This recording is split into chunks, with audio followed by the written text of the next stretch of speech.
भागवत जीवन के कर्म बंधन को खोलते हैं।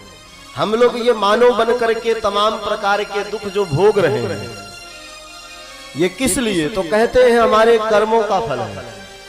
तो कहते हैं अपने स्वकर्म में बंधा हुआ जीव भागवत सुन करके कर्म बंधन से मुक्त हो जाता है। बोलिए भागवत भगवान के।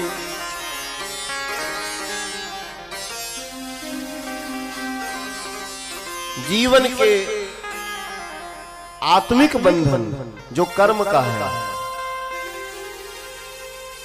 समाज और परिवार का बंधन, इन तमाम बंधनों से मुक्ति भागवत जी की कथा देती है। देखिए, मन है एक, उस मन को भगवान में लगाएं या संसार में लगाएं। यदि भगवान में लगाया तो मोक्ष है, और यदि संसार में लगाया तो बंधन है। तो जब भागवत सुनेंगे तो अवश्य मेव हमारा आपका मन भगवान श्री बांके बिहारी जी के चरणों में लगेगा। इसमें संशय नहीं करना चाहिए। अपने पुत्र सुखदेव को महर्षि व्यास ने भागवत प्रदान किया है। भागवत के सूत्रों का चिंतन करते हुए श्री सुखदेव जी महाराज लोक कल्याण के लिए सारी पृथ्वी पर विचरण करते रहते हैं। भगवान के लीला गुणानुवादों का चिंतन करते हुए संसार में विचरण करते हैं। और उन्होंने परीक्षित पर कृपा करके भागवत जी की कथा परीक्षित जी को सुनाई। सूत जी महाराज कहते हैं, हे ऋषियों, वस्तुतः भागवत कथा का सारा श्रेय श्री परीक्षित जी महाराज को जाता है। क्योंकि यदि परीक्षित न होते तो श्री सुखदेव जी भागवत का प्रवचन ही न करते। इसलिए भागवत हम आज सुन रहे हैं। हमें महाराज परीक्षित के उपकार अवश्य ही मानना चाहिए। और ये परीक्षित कोई साधारण व्यक्ति तो है नहीं, परीक्षित कोई साधारण मनुष्य तो है नहीं।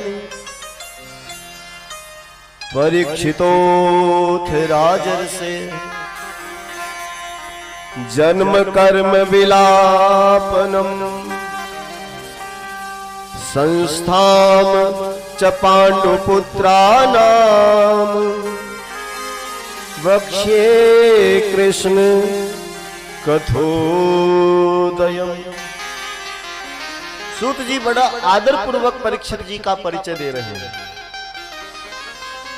कहते हैं, परीक्षित जी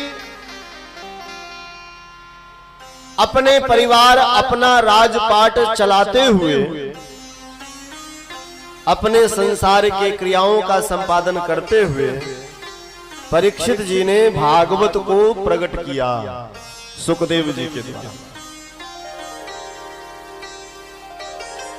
कहते हैं, ऐसे परीक्षित जिन्होंने भगवान की कथा को संसार में बिल्कुल प्रस्तुत कर दिया।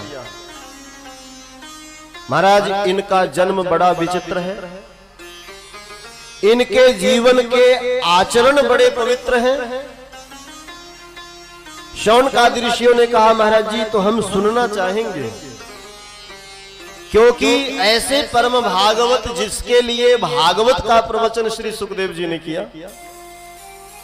और हमने तो सुना है कि ये परीक्षित जी महाराज ऐसे जीव हैं जिन्होंने जन्म बाद में लिया, भगवान का दर्शन पहले कर लिया। तो ऐसे महापुरुष के जीवन चरित्र को सुनकर हम अपने जीवन को धन्य करना चाहेंगे।